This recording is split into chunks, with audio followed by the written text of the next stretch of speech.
Once upon a time, there was a widow who lived with her two daughters. The elder daughter, Hilda, was the spitting image of her mother both in appearance and in character. People would often mistake them for each other. They were both equally spiteful and haughty. The younger daughter, Charlotte, took after her father. She was modest and well-behaved, and on top of that, she was the most beautiful girl in the country. This drove her mother crazy, and she hated Charlotte as intensely as she loved Hilda. She made the girl work from morning until long into the evening, and would make her eat her meals alone in the kitchen.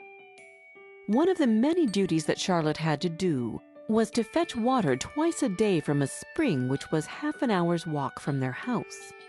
One day, the poor girl was at the spring rinsing the water jug when suddenly an old lady came up to her and begged for some water to drink. "Of course, ma'am," Charlotte replied, and filled the jug with water from the cleanest part of the spring. Then the girl lifted the jug for the old woman to help her drink more easily. Charlotte didn't know that she was talking to a fairy who had taken the form of an old woman. When she had quenched her thirst, the fairy godmother spoke. "I have never seen a girl like you. You are both kind-hearted and polite, but also very beautiful. You deserve to be gifted for this. So from now on, every time you open your mouth to speak, a flower or a precious stone will fall out of your mouth." When she arrived home, her mother started scolding her for having taken so long bringing water. "Please, mother, forgive me, please do," Charlotte said quietly, and 2 roses, 2 rubies, and 2 diamonds fell from her mouth. "My child, what is happening? Are those diamonds that just came out of your mouth?" It was the first time she had referred to Charlotte as her child. "How did this even happen? Tell me everything," her mother said. And so the girl told her all about the old woman who had asked her for water and who had then bestowed that gift upon her.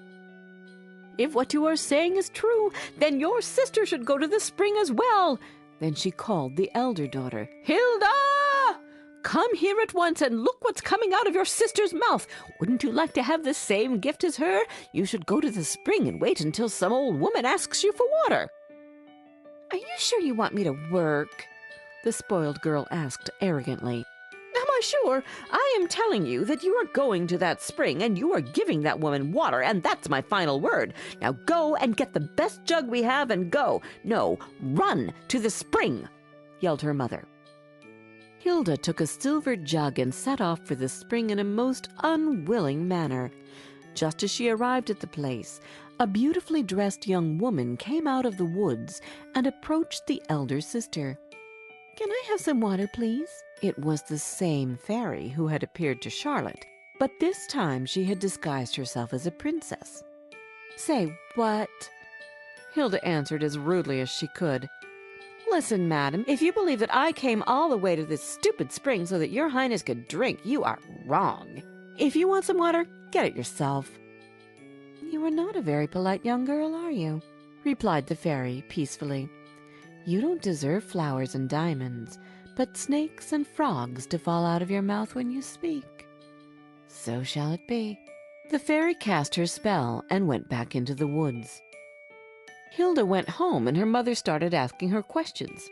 "Did you see the fairy? Did she cast the same spell on you as she did on your sister? Answer immediately."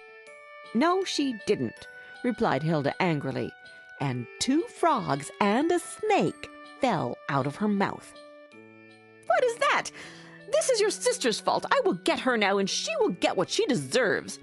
She ran to find Charlotte, but the girl escaped into the woods where she sat and cried. Suddenly, Charlotte heard the noise of horses' hooves coming her way, and a moment later, the person making the noise appeared. It was the prince. He asked the girl what she was doing alone in the woods and why she was crying. "My mother chased me out of the house, so I hid here," Charlotte explained. As the girl was speaking, sapphires, emeralds, rubies, diamonds, and a few flowers fell out of her mouth. The prince fell in love with her gentle voice, lovely face, and beautiful looks. He was amazed by her gift, and so he proposed to her. She agreed to become a princess, and everyone lived happily ever after. Everyone besides the elder daughter, who turned out to be so impossible to live with that her own mother drove her out of the house, and she wandered in the woods, spreading snakes and frogs wherever she went. So you see, although it can be troublesome at times to be kind and polite, it can also bring you good when you least expect it. And it can be worth more than all the diamonds in the world.